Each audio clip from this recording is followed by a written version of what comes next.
Teacher को नकारा बताया गया, टीचर को निष्क्रिय कहा गया कि कुछ चीज़ ऐसी होती है जो व्यक्तिगत होती है, उनको व्यक्तिगत रहने दें। यहाँ पर पूरे दिन में उसको 750-800 रुपये दिए जाते हैं। जो वेजेस मिलने चाहिए, जो रिम्यूनरेशन मिलना चाहिए, वो हम दे नहीं पा रहे हैं। लोकतांत्रिक अध्यापक मंच के अध्यक्ष कृष्ण कुमार फोगाट जी हमारे साथ मौजूद हैं। और कृष्ण जी लगातार शिक्षक और शिक्षकों से जुड़ी हुई तमाम जो मुद्दे हैं वो लगातार उठाते रहते हैं। आज जो मुद्दा उठाया है वो दिल्ली सरकार के द्वारा जो स्कूलों में सीसीटीवी फुटेज के लाइव स्ट्रीम देने के एक्सेस के वाला मुद्दा है। क्या कहना चाहेंगे, क्योंकि दिल्ली सरकार ने ये पहल की थी कि जो पेरेंट्स है वो बच्चों को देख सकेंगे कि अब उनका बच्चा कैसा पढ़ रहा है, क्या कुछ गतिविधि है बच्चों की, तो आप उसका विरोध कर रहे हैं। तो विरोध करने का क्या कारण मानते हैं आप? देखो जी, हम तो बहुत पहले से इसका विरोध कर रहे हैं। जब ये स्कीम आई थी, आज से पहले करीब 2 साल पहले जब इसकी शुरुआत हुई थी लगभग, तभी से हमने इसका विरोध किया था, क्योंकि ये गलत चीज़ है। अब ये क्या है कि शिक्षण का जो कार्य है वो अपने आप में एक आर्ट है, और उसको यूँ लगेगा, टीचर को यूँ लगेगा तेरे कोई देख रहा है तो वो स्वाभाविक नहीं दे पाएगा, एक बात।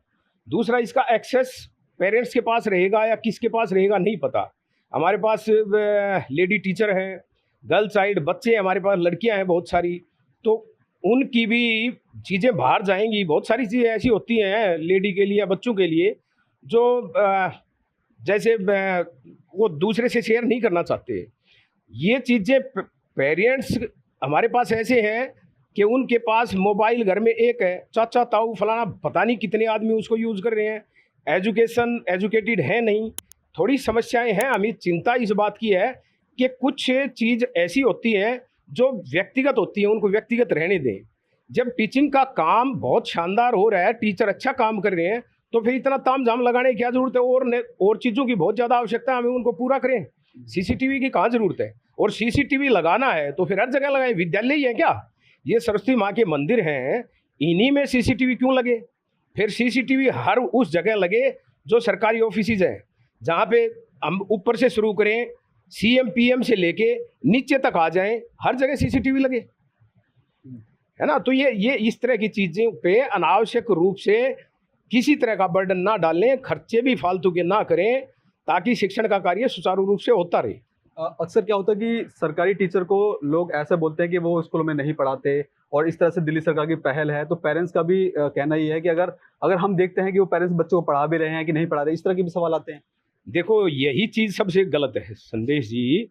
जो एक टीचर को कामचोर कहा गया, टीचर को नकारा बताया गया, टीचर को निष्क्रिय कहा गया, वही सबसे चिंता की बात है। सबसे बड़ी चिंता की बात वही है, क्योंकि शिक्षण का जो कार्य है, शिक्षा बच्चों के लिए सबसे ज़्यादा ज़रूरी है। शिक्षा देगा कौन? टीचर देगा। अगर उसको या आपने कामचोर कह दिया तो कैसे बनेगा? तांत्रिक अध्यापक मंच के महासचिव होशियार सिंह जी, सर आप भी लगातार जो समस्याएं हैं वो उठाते रहते हैं। इस बार जो समस्या है कि जो गेस्ट टीचर को लेकर के कि उनकी सैलरी नहीं बढ़ रही, तो इस तरह से किस तरह से इसमें आप देख रहे हैं? देखिए, लोकतांत्रिक अध्यापक मंच बहुत ही मेहनत और कर्मठता के साथ शिक्षकों के मुद्दों को उठाता रहा है और उठाता रहेगा। अभी हमने हमारे विभाग में कार्यरत गेस्ट टीचर्स जो हैं, अतिथि शिक्षक जो हैं, उनके लिए मुद्दा उठाया जो कि अति आवश्यक था। अभी तक काफ़ी लगभग 7 साल 8 साल हो चुके हैं, उनकी सैलरी का रिवीज़न नहीं हुआ है।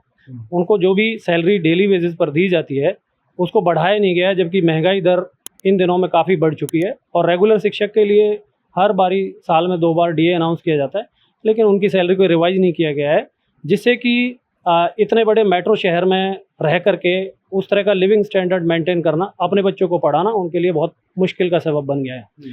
इसलिए हम चाहते हैं, हम सरकार से, हम एलजी साहब से आग्रह करते हैं, लोकतांत्रिक अध्यापक मंच आग्रह करता है कि गेस्ट टीचर्स जो कि काफ़ी लंबी समय से अपनी सेवाएं दे रहे हैं, उनकी सैलरी को रिवाइज़ किया जाए, तुरंत उनकी सैलरी को बढ़ाया जाए, ताकि वो अपने बच्चों को भी अच्छी शिक्षा दे सकें और अपने जीवन यापन को अच्छी तरह से कर सकें। सर एक सवाल ये भी रहेगा कि स्कूलों में नए-नए कोर्सेज़ की शुरुआत कर दी गई है, ऐसे में टीचर्स की संख्या पहले से ही कम है, तो बच्चों को भी प्रभावित करती होगी एजुकेशन को? देखिए, इस विषय पर जाने से पहले मैं गेस्ट टीचर्स का एक और मुद्दा आपके समक्ष रखना चाहूँगा। जब हम एक तरफ क्वालिटी एजुकेशन की बात कर रहे हैं, हम चाहते हैं कि हमारे रिजल्ट्स का जो क्वालिटी इंडेक्स है वो बढ़े, और दूसरी तरफ हम इतने लंबे टाइम तक उनसे पढ़वा रहे हैं और उनको जो वेजेस मिलने चाहिए, जो रिम्यूनरेशन मिलना चाहिए, वो हम दे नहीं पा रहे हैं। तो मान लीजिए फिजिक्स सब्जेक्ट है, मान लीजिए मैथमेटिक्स एक सब्जेक्ट है, उसका बढ़िया टीचर, गेस्ट टीचर हमारे विद्यालयों में क्यों रुकेगा?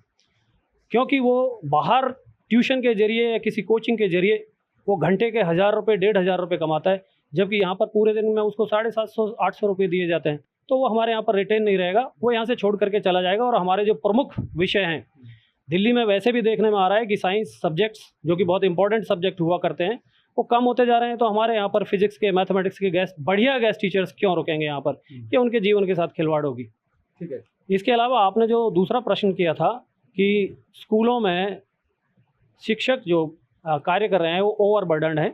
डेफिनेटली हमारे ऊपर इतने सारे एक्सपेरिमेंट्स थोप दिए गए हैं। विज्ञान का नियम भी कहता है कि जब तक किसी एक एक्सपेरिमेंट का रिजल्ट हमारे पास नहीं आ जाता, उसका ऑब्जर्वेशन हमारे पास नहीं आ जाता है, तब तक हम दूसरा एक्सपेरिमेंट स्टार्ट नहीं करते हैं, नहीं तो वो हमारे लिए खतरा बन जाता है। लेकिन आज हमारे स्कूलों में इतने सारे एक्सपेरिमेंट स्टार्ट कर दिए गए हैं जिनमें से किसी के भी आउटपुट पर ध्यान नहीं दिया जा रहा है, बल्कि 72-74 ऐसे चार्जेज और ऐसे प्रोग्राम्स हमारे ऊपर लाद दिए गए हैं कि जो हमारे शिक्षण को, हमारे कोर सब्जेक्ट्स को प्रभावित कर रहे हैं। ऐसी स्कीम्स जैसे EMC है, बिजनेस ब्लास्टर है, देशभक्ति करिकुलम है, प्राइमरी में सेक्शन के लिए चलने वाले बहुत सारे प्रोग्राम्स हैं, बुनियाद प्रोग्राम है, जिनमें टीचर्स को लगातार घसीटा जा रहा है, जिसके कारण टीचर अपने कोर सब्जेक्ट्स के लिए ना समय निकाल पा रहा है और ना उतनी परफॉर्मेंस दे पा रहा है। दूसरा, यदि इस तरह के प्रोग्राम शुरू करने हैं तो उनके लिए स्पेशलाइज्ड टीचर्स की भर्ती की जानी चाहिए। हमारे एक विषय के 8 पीरियड में से यदि 2 पीरियड लगातार, हमारे 2 पीरियड किसी EMC जैसे प्रोग्राम के लिए, किसी देशभक्ति जैसे प्रोग्राम के लिए या अन्य इस तरह के प्रोग्रामों के लिए दे दिए जाते हैं, तो हमारे शिक्षार्थियों के साथ नाइंसाफ़ी है। इसके लिए या तो प्रोग्राम्स को बंद किया जाना चाहिए, क्योंकि वैसे भी जब तक कोई प्रोग्राम बहुत ही इंटेंसिफाइड तरीके से और उसका फीडबैक लेकर के इम्प्लीमेंट नहीं किया जाता है तो वो विफल होगा, और हो भी रहा है।